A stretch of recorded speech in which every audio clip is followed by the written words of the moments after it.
우리가 이 분열 왕국 시대에 가장 잘 알고 있는 왕이라면 일단 첫 번째로는 우리가 히스기야 왕을 생각하게 됩니다. 분량도 굉장히 많고 또 그가 하나님 앞에서 어떻게 성실하게 신실하게 살아냈는지에 대해서 저희가 익히 설교로 많이 들었을 거라고 생각이 듭니다. 먼저 그가 활동했던 시대는요, 북이스라엘은 호세아가 다스리고 통치하고 있었던 시기입니다. 근데 이 히스기야 시대 때 북이스라엘은 멸망하게 됩니다.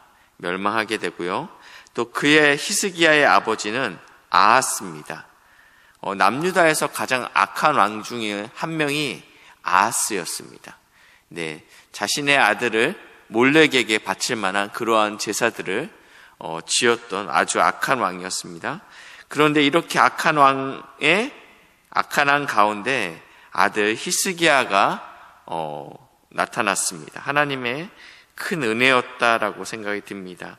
3절에 보니까요, 히스기야가 그의 조상 다윗의 모든 행위와 같이, 모든 기준은 남유다 왕들에게는 다윗이었습니다.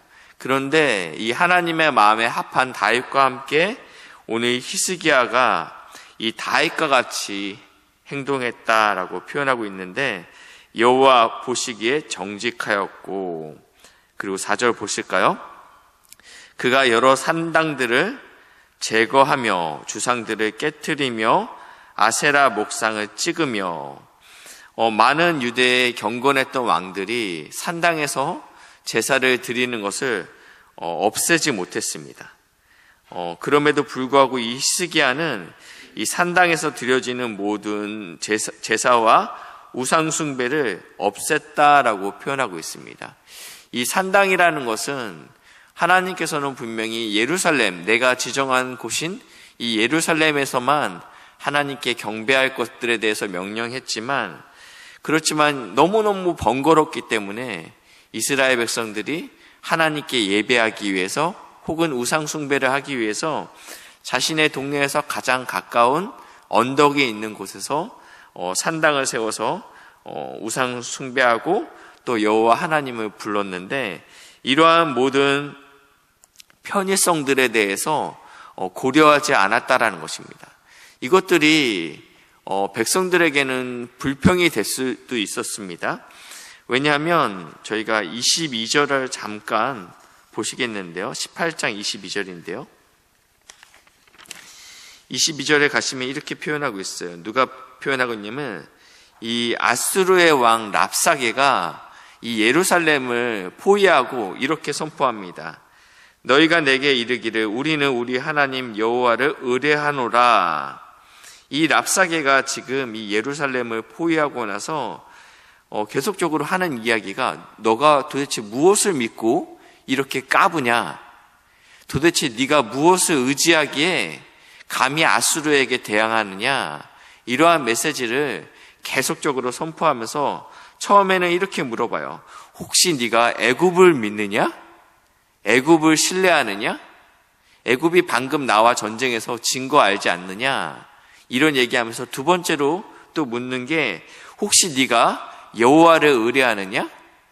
그러면서 하는 이야기가 오늘 이야기인데, 무슨 이야기냐면, 너가 여호와를 신뢰하는 사람들에게 산당에서 예배드리지 못하게 해놓고서 어떻게 너가 여호와를 신뢰한다고 이야기할 수 있느냐?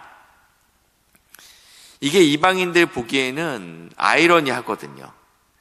많은 곳에서, 많은 처소에서, 많은 산당에서 하나님의 이름을 부르면 그 하나님의 이름이 클 거라고 생각이 듭니다. 그렇지만 그렇기 때문에 근데 이 히스기야는 산당에서 드려지는 모든 제사들을 없앴다. 그곳에서 여호와의 이름을 부를지라도 말씀대로 이 성전에서만 예배 드려야 될 것들에 대해서 백성들에게 이야기했는데, 네가 그러고도 어떻게 여호와를 섬긴다고 이야기할 수 있지? 지금 산당에서 수많은 곳에서 여호와의 이름을 부르던 것들을 네가 막아놓고 어떻게 너가 여호와를 의지한다고 할 수 있지? 이게 당시에 이방인들이나 아니면 산당에서 제사 드리던 그런 백성들의 기본적인 생각이었다라는 것입니다. 그렇지만 히스기야는 오직 말씀대로, 기준이 말씀이었습니다. 어떤 인간의 편의성이나 아니면 규모, 많은 숫자의 예배 숫자를 이야기하는 것이 아닌 오직 말씀만이 기준이다라는 생각으로 이 산당을 없앴다라는 것입니다. 심지어 보시니까요, 모세가 만들었던 놋뱀을 이스라엘 자손이 그때까지 향하여 분향함으로 라고 표현하고 있습니다. 이것은 광야에서 있었던 일이죠. 이스라엘 백성들이 불평함으로 하나님께서 불뱀을 보내셨습니다. 그래서 이 놋으로 만든 이 불뱀을 보는 자는 살겠다라고 말씀하셨어요. 분명히 재료는 놋입니다. 그렇지만 이 놋뱀을 본 자마다 놀라운 일들을 경험하게 됩니다. 그래서 이스라엘 백성들이 그때부터 지금까지 이 놋뱀을 잘 보관했던 것 같아요. 왜냐하면 너무너무 특별한 물건이지 않습니까? 너무너무 특별한 영적인 체험을 했던 물건이기 때문에 이걸 잘 보관했습니다. 보관을 넘어서 이것을 분향하고 경배했다라고 표현하고 있습니다. 이 놋뱀은 치료의 신으로 이들이 섬겼던 것 같습니다. 전통과 역사가 있는 곳입니다. 저희 합동측 교단은 예배당 안에 십자가를 걸어놓지 않습니다. 저희가 이제 기독교 방송을 보게 되면 예배당 가운데 이렇게 십자가가 크게 있는 교회가 있습니다. 이제 다른 교단들은 이제 예배당 안에다가 십자가를 걸어놓는데 저희 교단은 십자가를 세워놓지 않습니다. 십자가가 너무너무 소중하고 너무너무 귀하고 분명히 좋은 의미가 있습니다. 그렇지만 이것이 우리의 연약함으로 인해서 우상으로 비춰질까봐 저희 교단 안에서는 예배당 안에 십자가를 두지 않는다라고 결의했습니다. 이 놋뱀은 하나님의 일하심을 보여줬던 아주 특별한 사건입니다. 하나님께서 이것을 통해서 역사하셨죠. 근데 인간은 끊임없이 눈에 보이지 않는 하나님 대신 다른 것들을 경배하기 위해서 추구하고 애썼기 때문에 지금 이 히스기야가 그냥 놋뱀이었던 하나님의 은혜의 통로였던 이 기념물을 어떻게 하냐면 가루로 만들었다라고, 여기 부수고라고 표현되어 있는데 가루로 빻아버렸다라고 표현하고 있습니다. 그러면서 이것을 누후스단이라 이렇게 표현하고 있습니다. 무슨 뜻이냐면 놋 조각입니다. 그러니까 그냥 놋 조각인 겁니다. 이것은 그냥 나무죠. 지금은 구별돼서 말씀을 전하는 강대상이 됐지만 그 이상 그 이하도 아니라는 것입니다. 여기 어떠한 영험함이 있어서 그렇기 때문에 그런 것이 아니고 이것은 그냥 쓰임을 받는다라는 것입니다. 성지 순례를 다녀오신 성도님들도 계실 거라고 생각합니다.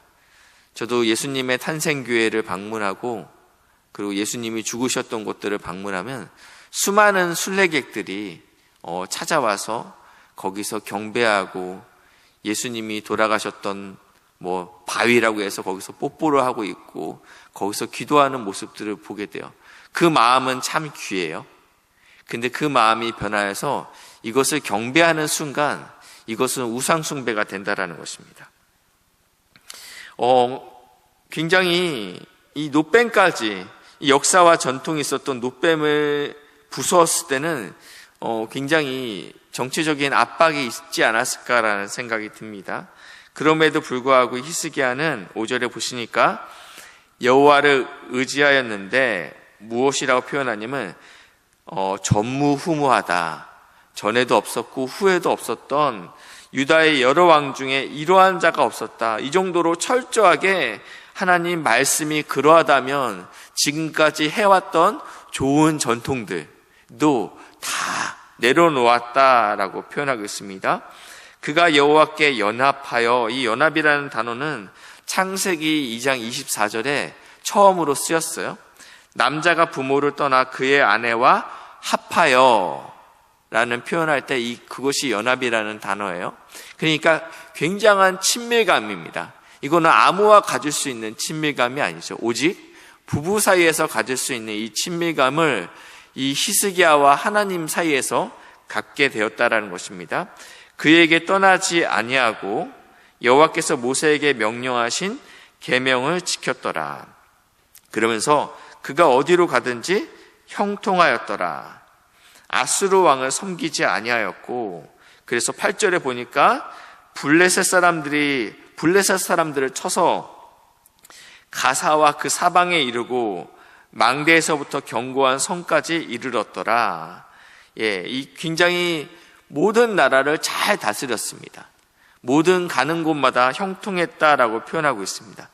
참 이렇게 되면 너무 좋은데 그 다음부터 이 히스기야 안에서 저희가 오늘 읽어야 될 본문과 내일 주일까지, 그리고 이제 다음 주까지 계속되는 히스기야의 안에 시련과 고난에 대한 이야기가 기록되어 있습니다.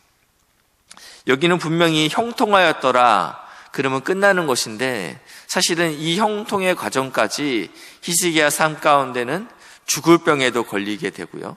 그리고 오늘 초반에 잠깐 읽었던 아수르의 침공을 겪게 됩니다. 그래서 거의 죽음의 위기까지 가게 되는 상황들이 발생된다라는 것입니다. 우리의 신앙은 자연스럽게 한 번에 되어지지 않습니다. 시험과 고난과 어려움 가운데 우리가 그 안에서 하나님의 살아계심과 나의 연약함을 볼 때 우리가 하나님을 더 닮아갈 수 있다라는 것입니다. 오늘 읽었던 본문까지만 저희가 좀 잠시 보려고 하는데요. 먼저는 9절부터 12절까지는요, 북이스라엘의 멸망에 대해서 기록하고 있습니다.